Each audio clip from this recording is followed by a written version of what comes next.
И да, Овны, последние 1,5 года северный кармический узел проходился по вашему знаку и значит требовал от вас тех самых решений кармических вопросиков, задач. Что же вы хотите делать в своей жизни? В каком пути вы хотите двигаться? Направлении, работа, карьера, либо личная жизнь? Где вы хотите уделять больше времени? На что вы способны? На что вы вообще в принципе в этой жизни готовы? При этом, когда северный кармический узел идет по Овну, это всегда очень сильные и жесткие вопросы, которые могут дойти даже до ухудшения здоровья, и очень сильно, очень мощно, когда вы, честно понимая, кто вы есть по жизни и почему вы не идете, куда вы хотите идти, вы продолжаете отсиживаться. Чем сильнее отсиживаетесь, тем сильнее страшно, больно, мучительно, переживания или даже проблемы по здоровью, тем больше потери. Потери могут быть абсолютно разные, да, ребят. И здесь, конечно же, я всегда за то, чтобы устремиться жить как хочется, потому что северный узел, когда проходил по Овну, и вот буквально еще осталось несколько денечков, он будет находиться в Овне,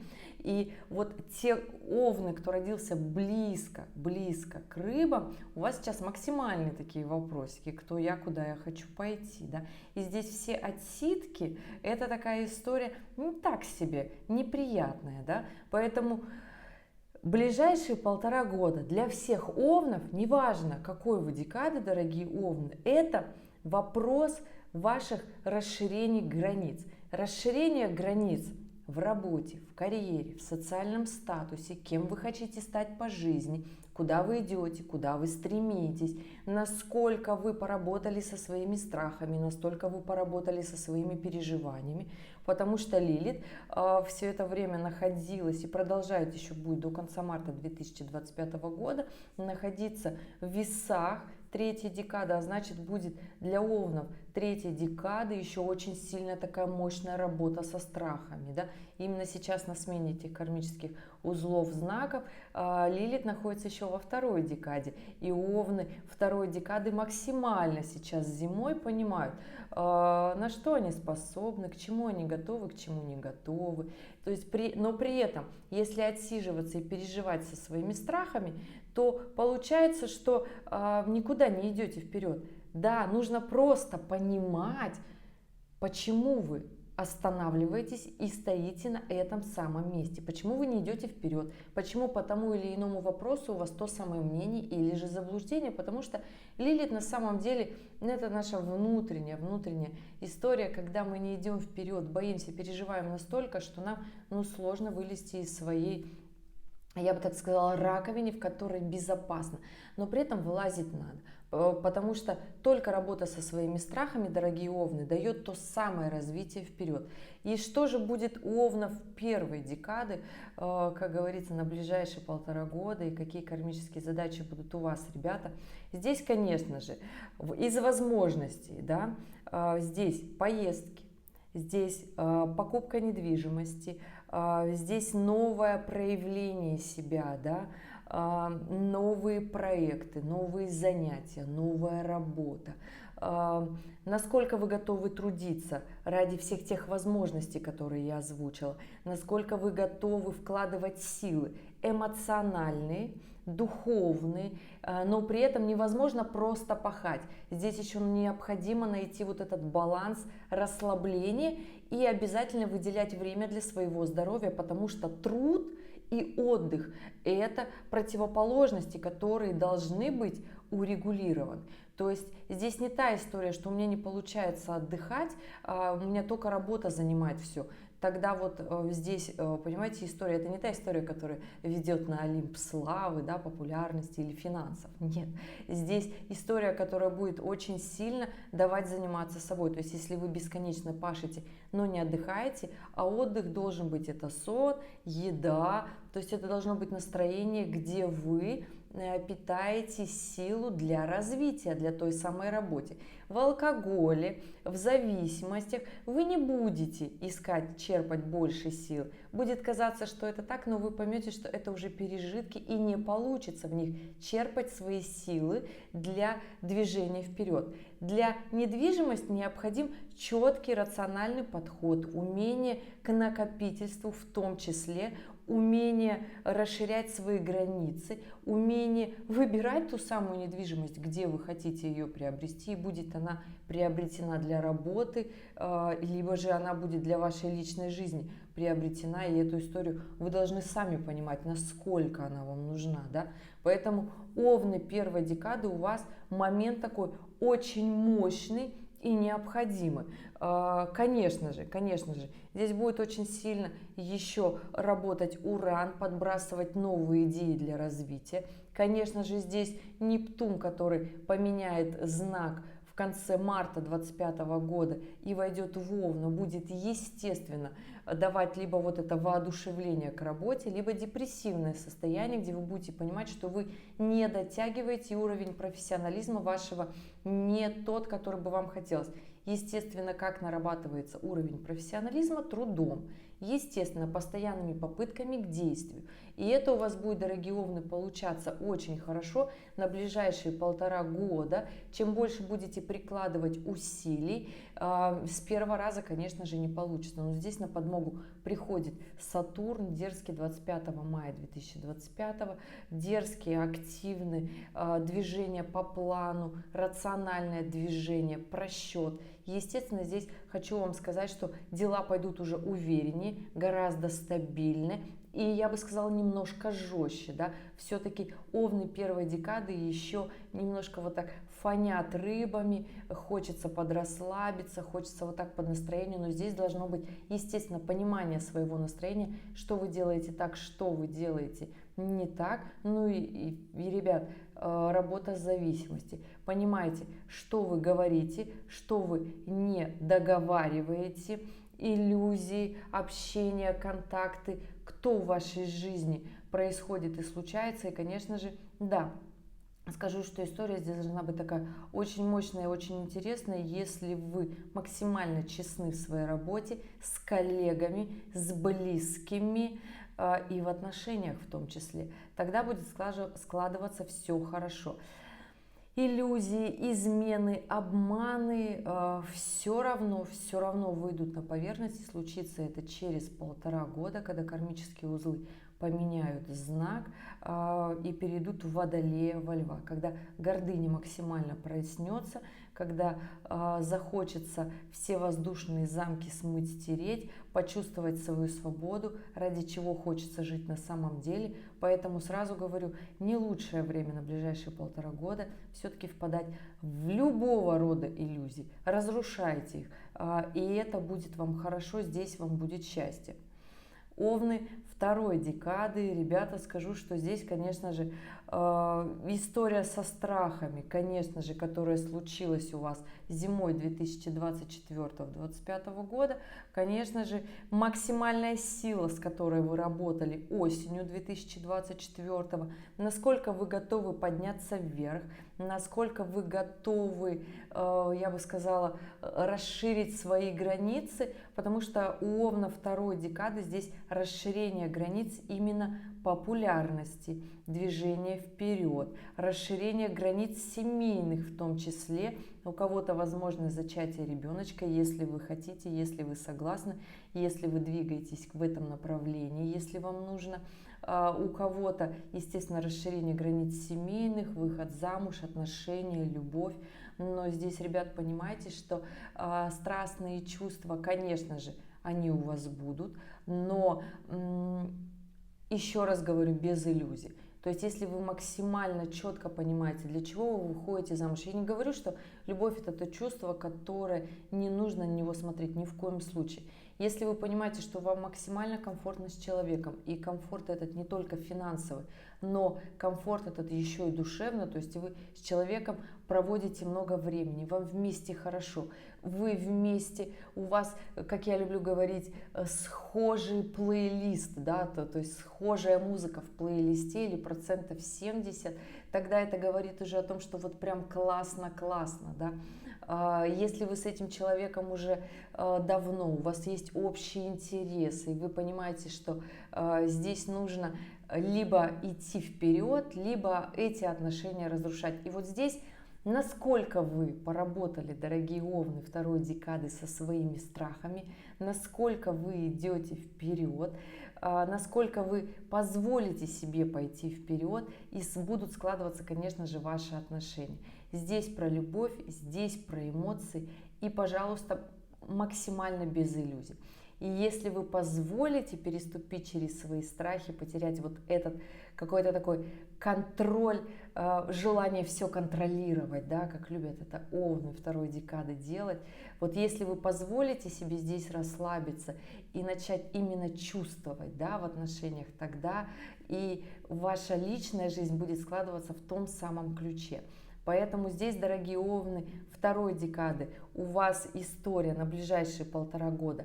Это отношения, это любовь, либо брак, это ребенок, это популярность, это активность в бизнесе, в карьере, основанной на всех этих эмоциях. То есть если вы сможете все свои вот эти овновские эмоции, которые вот так вот бурлят, да, если вы их можете вот так вот взять, поднять и в нужное русло направить, тогда для вас, дорогие овны второй декады, после вот таких сложных трэшовых событий последних 2 лет, у вас пойдет тогда вот это все вперед. Если же вы побоитесь, смолодушничаете, занизите свою планку, будете переживать и сомневаться. Поэтому не сомневайтесь, я всегда за то, что вот как раз таки структурировать все свои мысли, желания и страхи и пойти вперед. Да, ребят, пойти вперед, потому что, конечно же, можно оставаться на этом месте, но мы все идем сейчас в том направлении, когда, наверное, замечали, что последние несколько лет 5, это года, которые стали очень сильно быстро идти. Ладно, 5 лет не такой диапазон, последние 2-3 года, когда все ускорилось настолько очень сильно и быстро, что любое промедление, оно потом несет очень много внутренних сожалений, переживаний. Ну почему я это не сделала, да? Поэтому здесь, дорогие овны второй декады, постарайтесь себе дать вот эту возможность жить, получить новые эмоции, события в своей жизни. Это, конечно же, требует от вас больших усилий, позволить себе отпустить тот самый контроль. Я не говорю здесь перестать контролировать и стать легкомысленными. Нет, чрезмерный контроль. Овны меня понимают, какой это чрезмерный контроль. Поэтому здесь, конечно же, тогда у вас будет движение вперед, тогда у вас будет движение на расширение своих границ, своей любви, своей страсти, в том числе делом, которое вы горите, в том числе, потому что для овнов второй декады активное движение вверх, если вы разберетесь в своих переживаниях, страхах, претензиях, которые вы сами себе не могли позволить разрешить. Это было про овна второй декады и овны третьей декады. Ребят, конечно же, у вас здесь история прорыва бизнеса, денег, однозначно такая, либо мощная, большая финансовая активность, либо же здесь проблемы, связанные с финансами, с бизнесом, когда он разрушается, когда теряется полностью стабильность, когда вы не идете вперед, когда вы не рискуете, не берете на себя ответственность. И тем самым вот эта бизнес-история, вот эта работа, карьера, ваши отношения на работе и в личной жизни в том числе. То есть если вы в работе, в карьере не дорабатываете, тогда начинает проседать как раз-таки сфера отношений. Личные отношения, личные связи, вы начинаете терять тех самых близких, любимых, которые давали вам вот эту подмогу, да, вот эту историю идти вперед, движение вверх. И необходимо, ребят, скажу вам, необходимо идти вверх, развиваться. То есть проблемы финансовые в бизнесе, на работе будут случаться, если же вы не идете вперед, если же вы не делаете больше, если же вы стоите на месте, если вы не разбираетесь в своих возможностях и вот думаете, что вот как-то лет 5 назад вот вы все устроили, и оно вот должно теперь вечно работать отлично и классно. Ребята, нет. Мы все быстро, семимильными шагами идем вперед. И здесь необходимо с этой историей просто разобраться и честно понять, что необходимо идти вперед, иначе будет очень много претензий, разрушенных отношений, разрушенных близких контактов в том числе, да, особенно если вы плохо будете еще говорить о ком-то, да, то есть здесь момент репутации, постарайтесь не быть скандалистом, особенно я скажу, что это вторая половина 2025 года. Постарайтесь не быть скандалистами, постарайтесь не ругаться с близкими. Если какие-то внутренние моменты у вас нарастают, себе задавайте вопросы и претензии, почему так происходит. Хотя вам будет казаться, что это специально все выводят вас на эмоции, но эмоции эти сидят в вас, потому что это эмоции нереализованности. Вам хочется больше, вам хочется сильнее, вам хочется власти, но вы продолжаете себе говорить, что вам ни власти, ни контроля, ни больших денег не хочется, вам хочется как-то вот так среднячково пожить. На самом деле у овнов третьей декады размах по жизни так-то непростой, хочется много, хочется красиво, хочется креативно, хочется вот прям эгегей, да, поэтому здесь, конечно же, дорогие овны третьей декады, честно себе скажите и нарабатывайте свою силу. Силу в финансах, в бизнесе, в отношениях в том числе. Делайте ваших вторых половинок не вашими врагами, да, а той самой второй половинкой, с которой и в разведку, и вообще в любые моменты в жизни будет несложно, будет не тяжело, не захочется прозябать, я, как говорится, в одиночестве, да, не рушьте вот эти отношения, потому что ваша нереализованность и вот эта внутренняя претензия будет, конечно же, портить отношения. Не надо этого делать, чтобы не остаться в одиночестве. Конечно же, в одиночестве остаться очень легко, но давайте-ка лучше строить капитал связи, чем их разрушать. И здесь, конечно же, скажу, что на ближайшие 1,5 года без иллюзий, рационально подходим к любому действию и честно максимально себе говорим, что мы хотим, куда мы идем, для чего мы стремимся, и все это делаем. Вот такая история будет у овнов 1, 2 и 3 декады. Расширение границ максимально у каждого свое, то есть в каждой сфере. И не просто так, дорогие овны, вы проходили такой кармический экзамен последние 1,5 года для того, чтобы сейчас как раз-таки нарабатывать всю свою силу и мощь. И не важно, сколько вам лет, ребят, не важно, но однозначно те овны, которым сейчас 36, 37, 38, вы прекрасно понимаете, что игра стоит больших свеч. Те овны, которым 54, 55, 56 и 57, и вы, ребята, тоже понимаете, что сейчас игра стоит не тех свечек на торт, нет, что сейчас вопрос всей жизни, и эту жизнь необходимо поднять на новый уровень.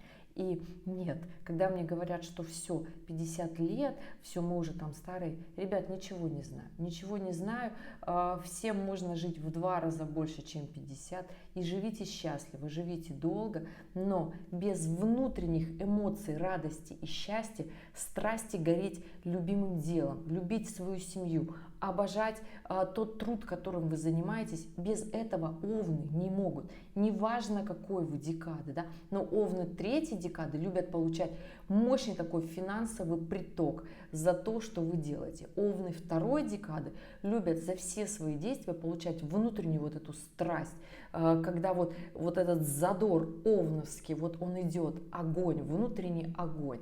Овны первой декады, конечно же, любят получать эмоциональное такое состояние радости, что все хорошо, где-то себе нарисовывать какие-то иллюзии, писать виш-листы, но это тоже можно, ребят. Вы, конечно же, максимально фоните рыбками, поэтому здесь у Овнов первой декады немножечко можно, но не сильно, ребята, потому что у вас максимально вот эти эмоциональные качели всегда на грани. Всю жизнь у вас так, поэтому здесь, конечно же, максимально честными будьте с собой, максимально яркими эту историю понимайте и ни в коем случае не давайте своим страхам себя победить. Ни в коем случае. Понимайте, что если у вас сейчас какая-то претензия есть, это я сейчас ко всем овнам говорю, что нужно себе просто почему? Почему я не иду туда вперед? Почему я в этом не разбираюсь? Почему я стою на месте? Почему у меня не получаются какие-то вещи, которые должны были в принципе понять и получиться в моем гороскопе? Да? Почему что-то не сходится? И если вам кто-то скажет, что должно быть в легкости, то у овнов вся жизнь это путь воина. Ребят, ну я надеюсь, вам здесь это все понятно, поэтому включайте своего внутреннего воина, идите своей дорогой и получайте от этого внутреннее удовольствие. И тогда вам по жизни будет очень хорошо. Вот такая история с кармическим путем на ближайшие 1,5 года, дорогие овны. Следуйте своей дорогой, оставляйте вопросы в комментариях, я на них обязательно отвечу и буду очень сильно рада помочь. Но при этом оставляйте свою дату, время, место рождения, потому что общую тенденцию, ребят, я рассказала. Ну что, буду рассказывать про других знаков зодиака, а с вами увидимся в следующем видео. Пока-пока.